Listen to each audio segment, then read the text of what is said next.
Donc bonjour. Alors avant d'entrer de plein pied dans cette présentation, je souhaite remercier le professeur Thomas Römer de m'avoir invité à parler dans le cadre de ce colloque interdisciplinaire. Alors si l'intitulé donc de ce colloque évoque les anges et les démons, je vais poursuivre la logique de l'après-midi puisque la catégorie dont je souhaite parler maintenant s'inscrit dans la suite du titre, puisqu'il s'agit d'une autre catégorie fréquemment située entre les hommes et les dieux, celle des héros. Héros que l'on dira à ce stade antique, souvent qualifiés de demi-dieux. Cependant, le point d'interrogation présent dans mon titre indique que cette présentation du héros comme une figure qui se situerait entre les hommes et les dieux n'est peut-être pas si évidente, ou du moins mérite-t-elle d'être interrogée. Ainsi, dans les minutes qui suivent, je vous invite à me suivre dans ce questionnement de la manière suivante. Tout d'abord, j'aimerais présenter brièvement les problèmes inhérents à l'étude de cette catégorie héroïque antique, si tant est qu'il y en ait une, alors même que le mot héros est si fréquemment employé dans notre vocabulaire quotidien, avec un nombre de significations multiples. Une fois ces problèmes exposés, nous nous tournerons vers des sources antiques pour voir ce que celles-ci nous disent du héros. Et parce que le mot héros, par le latin, nous vient du grec héros, nous observerons dans cette deuxième partie comment la catégorie du héros épique apparaît dans les poèmes homériques et hésiodiques, ce afin de voir si son aspect de demi-dieu est bien ce qui place le héros entre les hommes et les dieux, ou si, à l'inverse, cette place intermédiaire n'est pas une idée, somme toute, étrangère à la poésie archaïque. Finalement, et en comparaison du point précédent, nous observerons la catégorie vétérotestamentaire du Gibor. Ce terme, et donc les personnages qualifiés ainsi, étant fréquemment appelés héros par les traducteurs en langue moderne de la Bible. Alors, vous l'aurez compris, la comparaison qui va être menée ici est double, c'est-à-dire que si nous comparons des récits provenant d'ères culturelles antiques, les épopées grecques et la Bible hébraïque, ces catégories anciennes seront mises en miroir de notre acception contemporaine du mot héros. Alors, je l'ai dit, la signification du mot est aujourd'hui complexe, et ce parce que le terme est porteur d'une polysémie. Un dictionnaire comme le Grand Robert, mais le Duden en allemand ou l'Oxford English Dictionary également, donnent en effet 4 significations du mot que je résumerai ainsi. Donc, tout d'abord, le héros antique, définition sur laquelle nous allons revenir aujourd'hui. Ensuite, on trouve le héros de l'exploit, dont les exemples mêlent aussi bien un guerrier iliadique comme Hector que l'aviateur Jean Mermont. Suite de quoi est présenté le héros du dévouement, du sacrifice de soi pour une cause, et c'est là l'image des pompiers new-yorkais du 11 septembre 2001. Et finalement est proposé le héros d'un récit, c'est-à-dire le protagoniste central d'un livre, d'une pièce de théâtre ou d'un film. Alors ces 4 définitions témoignent bien de la polysémie du mot héros dans nos langues contemporaines, mais elles sont aussi le reflet de la complexité inhérente à l'emploi de ce mot pour aborder l'Antiquité. Achille est un héros antique, mais il est aussi l'auteur d'exploits, de même qu'il est le protagoniste central de l'Iliade. Les pompiers de New York, s'ils sont des figures du sacrifice de soi, sont également les auteurs d'exploits, ou encore les protagonistes d'une forme de fiction que peut être le documentaire télévisé. Ainsi, à l'image de ces flèches qui rendent le schéma illisible, nous pourrions en ajouter, les catégories se mêlent, faisant apparaître le risque de projeter sur Achille un aspect propre aux pompiers new-yorkais, transformant le héros iliadique en héros du sacrifice de soi à la manière de certaines productions hollywoodiennes. Il faut donc être extrêmement prudent lorsqu'on aborde la catégorie du héros antique. De fait, il nous faut encore voir ce que nous appelons aujourd'hui et communément le héros antique. Et ça marche mieux si ça avance. Voilà. Les dictionnaires, lorsqu'ils présentent le sens antique du mot, donnent divers exemples. On trouve alors Achille ou Hector, mais on trouve également le roi Léonidas, passant, non sans problème, mais nous ne nous arrêterons pas dessus aujourd'hui, de la mythologie à une forme d'histoire. Si avec seulement 3 exemples, l'Antiquité couvre déjà plusieurs siècles, ce champ ne s'élargit pas uniquement temporairement, car c'est le David vétérotestamentaire qui apparaît ensuite pour se voir accompagné de Siegfried et avec lui les mythologies nordiques. L'Antiquité n'est plus alors une période temporelle extrêmement large, pour ne pas dire trop vaste, elle est également un espace géographique qui semble aller du Levant à la Scandinavie en passant par la Grèce. Et cet espace semble pouvoir s'étendre, car à voir les noms affichés, on se surprend à ne pas lire celui d'Arjuna, par exemple, protagoniste du Mahabharata, une épopée indienne soit, mais épopée ancienne, antique voudrait-on dire, dans laquelle les exploits de ce protagoniste, de ses frères, sont comptés. Si la polysémie du mot héros semble affirmer qu'une catégorie contemporaine soit définissable, les nombreux exemples donnés pour présenter le héros antique semblent à leur tour affirmer l'existence d'une catégorie antique. Pourtant, avant de donner tous ces exemples de figures héroïques, il est une expression qu'on trouve toujours présente à côté de la définition de ce héros antique, que ce soit en français, en allemand ou en anglais, et c'est celle de demi-dieu. Dès lors, le héros antique, c'est Héraclès, ce fils d'Alcmène, mais surtout de Zeus. Mais n'est-ce pas là une simplification permettant de catégoriser définitivement le héros antique, ou du moins grec, de sorte de ne plus avoir à l'interroger. La deuxième partie, consacrée aux sources grecques, tentera de vérifier cette affirmation. Alors, si les poèmes homériques décrivent la geste des héros de Troie ou le retour d'Ulysse à Ithaque, un autre poème, Les Travaux et les Jours d'Hésiode, parle lui aussi des héros, ou plutôt d'un âge, d'une génération des héros. De fait, c'est dans la description de la 4e génération, placée donc entre celle d'Hérin et la 5e, de Fer, qu'apparaît le mot demi-dieu, hémithéoi, décliné au pluriel. Alors j'en lis un extrait. Et quand le sol eut de nouveau recouvert cette race, Zeus, fils de Cronos, en créa encore une 4e sur la glèbe nourricière, plus juste et plus brave, race divine des mâles héros qui sont appelés demi-dieux, et dont la génération nous a précédés sur la terre sans limite. Ceux-là périrent dans la dure guerre et dans la mêlée douloureuse, les uns devant les murs de Thèbes aux 7 portes, sur le sol cadméen en combattant pour les troupes d'Oedipe, les autres au-delà de l'abîme marin, à Troie, où la guerre les avait conduits sur des vaisseaux pour Hélène aux beaux cheveux, et où la mort qui tout achève les enveloppa. Alors sans aller plus loin dans le texte, 2 points sont ici à noter quant à la génération hésiodique des héros. Tout d'abord, nous apprenons dans la seconde partie du texte que cette génération héroïque est composée des guerriers de Thèbes et de Troie. Ensuite, par l'appellation qu'Hésiode donne à ce génos, race divine des mâles héros, nous comprenons, avec l'emploi d'un air, qu'il s'agit de figures masculines. Alors, cet aspect genré de la 4e génération apparaît d'autant mieux que les 3 générations précédentes, or, argent et bronze, sont composées d'anthropoi, c'est-à-dire d'êtres humains, hommes comme femmes. Mais ce qui nous intéresse ici particulièrement, c'est qu'Hésiode les dit hémithéoi, donc demi-dieu. On trouve ici la raison pour laquelle le héros épique grec, mais souvent le héros grec simplement, est dit demi-dieu, on s'appuie sur Hésiode. Pourtant, en s'attardant sur ce texte, la formulation apparaît être plus précise puisqu'il ne s'agit pas d'une équivalence parfaite, Hésiode n'affirmant pas que ces mâles héros sont des demi-dieux, mais bien qu'ils sont appelés demi-dieux, oi kaleontai hémithéoi, ceux qui sont appelés demi-dieux avec l'emploi du verbe kaleo.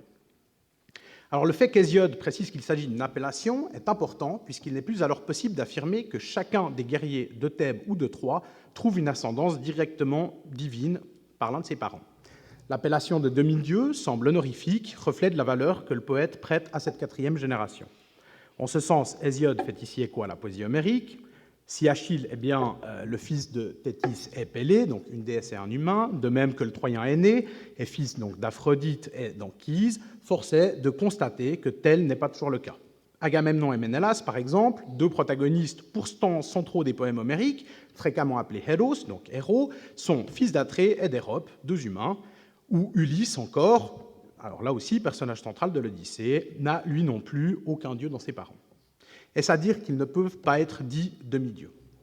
Le vers 23 du chant 12 de l'Iliade semble indiquer l'inverse, dialoguant avec la poésie hésiodique et rappelant l'aspect honorifique, mais aussi englobant, du terme hémithéos dans ses poèmes. Je cite le passage. « Mais du jour où, chez les Troyens, les plus braves étaient tombés, ou du côté des Argiens, si quelques-uns vivaient encore, beaucoup avaient péri déjà, où la ville de Priam, après 10 ans, avait été détruite, où les Argiens, sur leur nef, avaient déjà pris la route des rives de leur patrie, de ce jour, Poséidon et Apollon décidaient de l'anéantir, donc le large mur construit par les Achéens, en dirigeant sur lui l'élan de tous les fleuves qui, des monts de l'Ida, coulent vers la mer, le Rès et l'Heptapore, le Carès et le Rhodios, le Granique et les Zèpes, le divin Scamandre enfin et le Simoïs, près de qui bouclier et casque sans nombre étaient tombés dans la poussière, avec toute la race des mâles héros, des mâles demi-dieux, pardon. Si le passage décrit la destruction du mur construit par l'assemblée achéenne, destruction qui arrivera une fois la guerre terminée, le terme hémithéos apparaît, comme chez Hésiode, pour parler d'un ensemble, les guerriers morts à Troie, ici appelés donc la race des mâles demi-dieux. La formule ressemble bien sûr au andron, héron, theion, génos, donc la race divine des mâles héros d'Hésiode. En lisant ces 2 exemples à la suite, le terme apparaît toujours pour nommer un génos, une génération ou une race, comme Mason traduit le terme.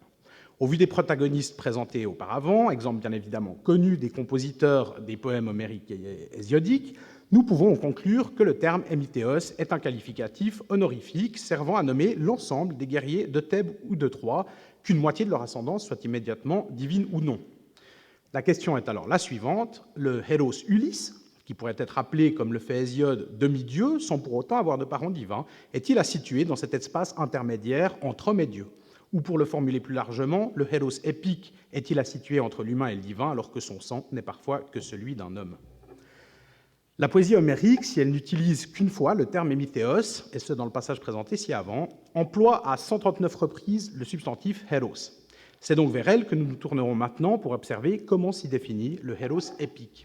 En s'attardant sur les occurrences du mot héros dans l'Iliade et l'Odyssée, en observant ses déclinaisons, cas et nombre, le genre étant toujours masculin, mais en analysant aussi quel personnage utilise le terme, deux emplois distincts se dégagent.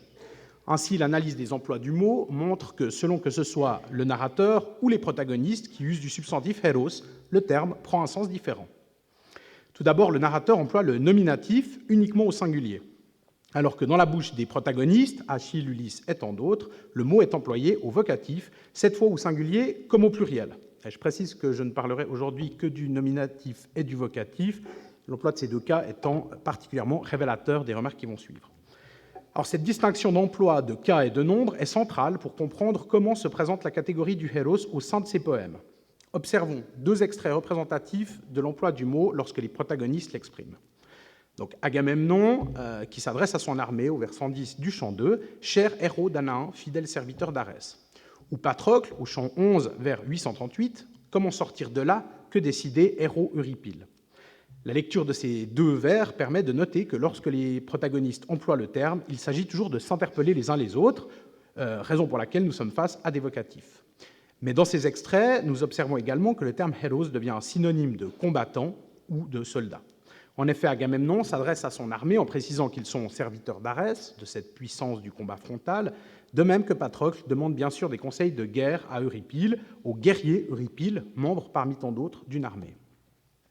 Si le mot « héros » prend dans la bouche des protagonistes iliadiques le sens de combattant, appellation rappelant qu'ils sont partis d'un groupe, d'une armée, et cette collégialité rendant les différentes figures appelées ainsi relativement équivalentes les unes des autres. Du côté du narrateur, il en va différemment avec son emploi du nominatif singulier. Lisons les extraits suivants. Au chant 11 de l'Iliade, vers 482 à 484, Ulysse est dit « poikilométès, plein de ruses, d'astuces ». Ainsi, de tous côtés, des foules de vaillants Troyens pressaient Ulysse, tandis que ce héros plein d'astuces bondissait, lance au poing pour esquiver le jour fatal. Dans l'Odyssée, au vers 15 et 16 du chant 2, le héros Aegyptios est dit « âgé et savant ». Aegyptios fut le premier à porter la parole, c'était un héros chargé d'ans qui savait mille choses. Dans ces deux extraits, que le narrateur parle d'Ulysse ou d'Aegyptios, chacun semble sortir du lot de la masse. Ulysse, plein d'astuces et bondissant, se démarque nettement des autres guerriers, de même qu'Aegyptios, de par un savoir accumulé au fil des ans, se démarque des autres orateurs en parlant le premier. Dès lors, à l'inverse des protagonistes qui présentent un ensemble de héros, une masse de combattants, où l'individu disparaît dans le groupe, le narrateur construit un héros d'exception aux caractéristiques presque aussi nombreuses que le nombre de figures décrites avec le nominatif singulier. Ainsi, si le héros épique doit se trouver entre l'humain et le divin, il s'agira bien plus de la catégorie construite par le narrateur que celle des protagonistes. Et ici également, la poésie homérique dialogue une fois encore avec Hésiode, puisque celui-ci crée également une division dans la quatrième génération, celle des héros. Dans la fin de sa description, on lit « Ceux-là périrent dans la dure guerre et dans la mêlée douloureuse », et quelques vers plus tard, « À d'autres enfin, Zeus, fils de Cronos et père des dieux, a donné une existence et une demeure éloignée des hommes en les établissant aux confins de la terre. » Chez Hésiode, il semble y avoir deux types de héros. D'une part, la masse guerrière qui meurt, destinée à l'Hadès, et donc toute humaine, et d'autre part, j'ai mis en italique dans le texte grec les particules ménédé, qui indiquent cette distinction, les héros fortunés, donc olbioi héroès, qui sont destinés aux îles des bienheureux, lieux situés aux confins de la terre, loin des êtres humains mortels. Ces héros fortunés semblent alors, de par leur destinée, se situer entre les hommes et les dieux. Ainsi, au vu des remarques apportées jusqu'ici, une catégorie intermédiaire épique semble bien être présente, ce héros d'exception des poèmes homériques ou olbioi héroès, ces héros fortunés de la poésie hésiodique. Et il a peut-être ceci de divin qu'il explore son domaine d'action à la manière d'un dieu, mais ce, à son échelle humaine. Ainsi, Ulysse est divin en ce sens qu'il explore le champ de la métisse en l'exprimant dans toutes ses formes, parfaite lorsqu'il casse son nom à Polyphème, et à l'inverse, absente lorsqu'il donne son nom après l'avoir vaincu. sans pour autant jamais dépasser Athéna dans ce domaine, la déesse lui rappelant dans des dialogues qu'il n'est qu'un humain. Cependant, avant de poursuivre les conclusions de cette présentation, et parce que les dictionnaires présentent des figures vétérotestamentaires comme exemplaires du héros antique, il convient de se tourner vers la Bible hébraïque pour voir ce que ces récits nous disent d'une telle catégorie, peut-être située dans un espace intermédiaire entre les hommes et les dieux. Alors, comme je l'ai dit en introduction, le mot « héros » est employé dans les traductions en langue moderne de la Bible, mais ce uniquement dans des passages de l'Ancien Testament. Nulle trace de héros dans le Nouveau Testament. L'apparition de ce mot dans les traductions de la Bible est relativement récente, puisque c'est Louis II qui va généraliser cet emploi, Luther ayant commencé à employer le mot « hell » 3 siècles avant lui. Mais cependant, aucune traduction ancienne de la Bible hébraïque, donc j'entends par ancienne la Septante ou la Vulgate, n'emploie le mot grec « héros » ou le latin « héros ». À l'inverse, dans nos langues modernes, le terme apparaît plus de 50 fois. Puisque les dictionnaires donnent des exemples de héros antiques vétérotestamentaires, j'ai donc cherché à voir quel personnage était ainsi décrit, mais aussi quel terme était employé en hébreu.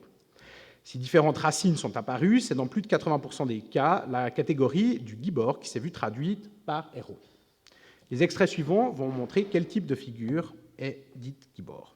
Alors, en 1 Samuel 17,51, lors de l'affrontement de David et de Goliath, il courut, s'arrêta près du Philistin et prit son épée en la tirant du fourreau. Il l'acheva et lui coupait la tête. Voyant que leur héros était mort, les Philistins prirent la fuite. Donc c'est ici Goliath qui est dit gibor, alors traduit par héros. On notera simplement à ce stade que ce combat n'est pas sans rappeler les affrontements de champions que l'on trouve dans l'Iliade, par exemple. En 2 Samuel 1,25, suite à la défaite essuyée par l'armée de Saül et Jonathan au sommet du mont Gilboa, comment des héros ont-ils pu tomber au milieu du combat? Comment Jonathan a-t-il pu être blessé sur tes collines? Si dans le passage précédent, le gibor évoquait l'affrontement de champions, c'est ici, avec giborim, et donc un pluriel, la masse de l'armée, l'ensemble des combattants qui est suggéré. Idée d'ensemble que l'on retrouve dans ce troisième passage, Proverbe 21-22, qui use là aussi du pluriel giborim. Le sage monte contre une ville de héros et abat la force dans laquelle il plaçait sa confiance. Alors, si quelques extraits en témoignent, les contextes dans lesquels le terme gibor apparaît sont toujours ceux d'un affrontement, d'un rapport de force. Que le contexte soit celui d'une guerre, comme celui précédemment, ou qu'il s'agisse d'une image servant à mettre en exergue une valeur, la sagesse du Hakam, qui seul au singulier surpasse les giborim au pluriel, les figures dites gibor sont toujours des personnes fortes physiquement, voire même, dans la plupart des cas, des combattants. Dès lors, le gibor apparaît être un équivalent d'une des formes du héros épique, mais il s'agit bien sûr de celle qui se dessine dans la bouche des protagonistes, la masse des héros combattants. À l'instar des soldats iliadiques, la catégorie du gibor ne semble pas se situer entre les hommes et les dieux. Au contraire, le gibor voit son humanité être durement affirmée dans la mort qui attend le guerrier et ceux qui les foulent les plaines de Troie ou le mont Gilboa. Car si la mort de l'Achille iliadique est exceptionnelle, appelant à un renonçant d'or, un Cléos Aphtitone, l'Achille odysséen se fait le triste porte-parole de la part du destin qui peut attendre les combattants regrettant leur vie dans l'Hadès. Cependant, et bien que le gibor ne soit pas forcément ce héros d'exception construit par le narrateur homérique, je conclurai cette présentation en analysant une dernière occurrence de ce terme, cet extrait se détachant des autres dans l'usage qu'il fait de gibor. Il s'agit de Genèse 6,4. Alors je le lis. « Or, les géants, c'est-à-dire les Néphilim, étaient sur la terre en ces jours-là, et cela après que les filles de Dieu furent venues vers les filles des hommes, et qu'elles leur eurent donné des enfants. Ce sont là les héros, giborim, renommés dès les temps anciens. » Alors ce passage complexe, et le professeur Matisse reviendra dessus demain, nous pose plusieurs questions. Outre le pluriel que peut suggérer Elohim, c'est-à-dire que nous pourrions lire les fils des dieux plutôt que les fils de Dieu, ce sont les termes Néphilim et Giborim qui sont extrêmement compliqués. Le problème central est de savoir si les Néphilim de la première partie sont ces Giborim, ces héros renommés de la seconde partie. Si les traducteurs emploient parfois le mot de géant pour traduire Néphilim, c'est parce qu'ils se font le reflet d'une traduction déjà ancienne, celle de la Septante. En effet, dans le texte grec, les Néphilim sont traduits par gigantes, mais la Septante, lorsqu'il s'agit de traduire giborim, n'emploie pas le mot héros, mais à nouveau gigantes. Preuve que cette traduction voit dans giborim un équivalent de ce que sont ces Néphilim, c'est-à-dire qu'elle précise qu'ils sont forts, donc peut-être qu'il y a cette équivalence qui se fait. Je ne trancherai pas aujourd'hui sur la lecture qu'il faut avoir de ce passage, mais ces questions témoignent de la difficulté de celui-ci. Un point cependant est à soulever quant à la question des catégories intermédiaires. Il s'agit bien sûr de l'union qui crée ces giborim, ces hommes renommés. Le texte nous dit qu'ils descendent de l'union des fils des dieux et des filles de l'homme. Au vu de ce passage, et même si l'ascendance divine n'est pas directe, plaçant ces Giborim en petits-fils du ou des dieux, force est de constater qu'un motif similaire apparaît, celui du hémithéos, du demi-dieu. L'usage de ce terme n'est pas forcément honorifique, comme observé dans les poésies homériques et hésiodiques, mais plutôt direct, visant à signaler la part de sang divin de certains protagonistes, à l'image d'un Héraclès chez les Grecs. Cependant, le sang divin, s'il est constitutif de certaines figures épiques, n'est pas ce qui fait le héros épique. Rappelons-nous Ulysse ou Agamemnon. N'y a-t-il alors aucune catégorie vétérotestamentaire qui se situe entre les hommes et les dieux ? Alors, les exemples que nous avons vus indiquent l'inverse, et je pense qu'il faut simplement les chercher ailleurs que dans la catégorie du Gibor. Je conclurai alors ma présentation ainsi.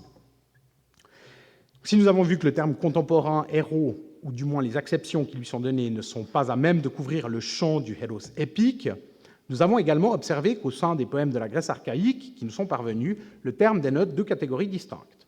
Il y a l'appellation de groupe, qui s'applique à chaque héros combattant de l'Iliade, par exemple, et il y a l'appellation spécifique, qui crée donc le héros d'exception. Nous avons également vu que le héros épique n'a pas forcément un parent divin et que l'expression hémithéos peut avoir également un sens honorifique. Dès lors, si le héros épique grec est une catégorie intermédiaire entre hommes et dieux, il s'agit bien plus de la figure d'exception construite par la Ède que de l'hémithéos. La catégorie vétérotestamentaire du Gibor a montré sa similitude avec les héros combattants de l'Iliade, ne se présentant pas, dans le même temps, comme une catégorie entre les hommes et les dieux. Cependant, les Néphilim de Genèse 6.4, ou ces Giborim un peu particuliers du même passage, sont des exemples de catégories particulières et qui semblent être plus proches de cet espace intermédiaire entre hommes et dieux. En observant ces catégories de plus près, celles-ci apparaîtront plus précisément dans leurs aires culturelles propres, mais en plus, dans un comparatif qui suivra cette piste, les catégories vétérotestamentaires mettront en exergue d'autres spécificités du héros épique grec. En espérant que cette communication fut compréhensible et agréable à l'écoute, merci de votre attention.